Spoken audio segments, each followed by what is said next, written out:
जो भी मैं तो स्कूल का प्राइमरी स्कूल में भी मास्टरों को क्या रखा, हमेशा खाना वाना भी चेक करता हूँ। और जो भी क्या नाम, ये समझो आंगनवाड़ी के कार्य हैं वो बिल्कुल बिल्कुल उनका राशन वगैरह सब ढंग से बंटवाता हूँ। ऐसी कोई बात नहीं। और वो तो देखो कहे करें, विपक्ष की बात है तो बताओ उसका मैं क्या जवाब दे सकूँ।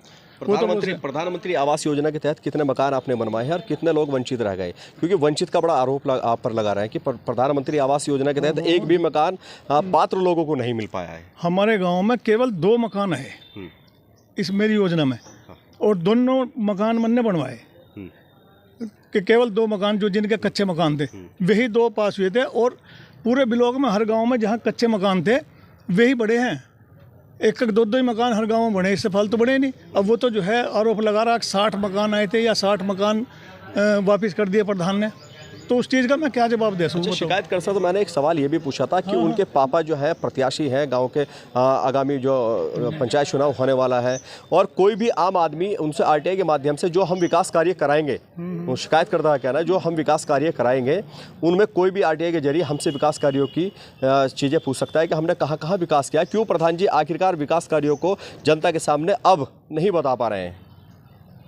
अच्छा, उनसे सवाल किया? उन्होंने सवाल किया, हमने सवाल किया था। नहीं, मैं तो बता रहा, उसमें तो कोई बात नहीं। मेरी तो पूरे 4.5 साल हो लिए, इसमें एक भी शिकायत नहीं गांव से।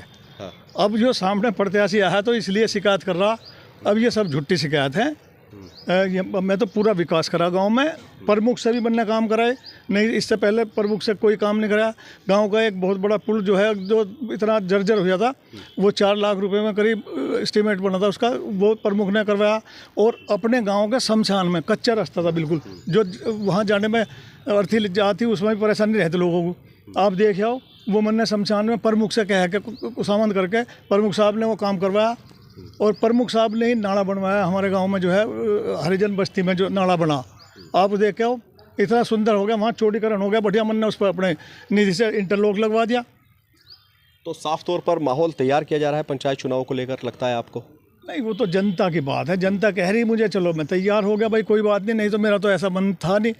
जनता ने कहा प्रधान जी आपने जो है बहुत अच्छे कार्य कराए हैं और पूरी ईमानदारी से पूरे 5 साल के कार्य करे आपने, उनको आपको ही आना पड़ेगा। फिर इस बार लड़ेंगे आप चुनाव फिर दोबारा से? हाँ बिल्कुल लड़ेंगे, जब जनता कह रही तो बताओ। जनता की आवाज़ है। हाँ, अभी एक इंटरलॉक लगने लग रहा उधर जो है मस्जिद की तरफ, मोमडन बस्ती जो पड़ा है वो उधर ही पड़ा है सारी, तो उसमें एक इंटरलॉक लगने लग रहा, बहुत सुंदर इंटरलॉक लगवा रहे हैं। इंटरलॉक मानक के रूप से लग रहा है, सरकारी जो मानक है। बिल्कुल, इंटरलॉक की भी बात उन्होंने की थी। इंटरलॉक में कोई भी ऐसा कार्य नहीं है जो मानक के रूप में हो। अब वो तो कहने कोई कुछ ही कहो, इंटरलॉक पे जो है नीचे पत्थर गिरा है बाकायदे, हमारा जेई जो है उसे देख के एस्टीमेट बना के सब फोटो है, बिना फोटो के तो कोई कार्य नहीं होता भैया। अब कहने को तो कोई कुछ हो जाओ, बताओ उसका क्या जवाब दिया जा सके। ठीक है, देखिए ये साफ तौर पर अनिल प्रधान जी वाजिदपुर से कहते हुए नजर आ रहे हैं कि जो भी मेरे पर आरोप लगे हैं वो एक जांच का विषय है और जांच इसमें होनी जरूरी है। मैं सभी जितने भी विकास कार्य ग्राम पंचायत वाजिदपुर में हुए हैं, मैं सभी जनता के सामने रख सकता हूं और विध प्रमाण के साथ रख सकता हूं। और साफ तौर पर इसमें अधिकारी अपनी जाँच करें और किस तरह की जाँच में ये तथ्य निकल के आएंगे, ये एक जाँच का विषय है।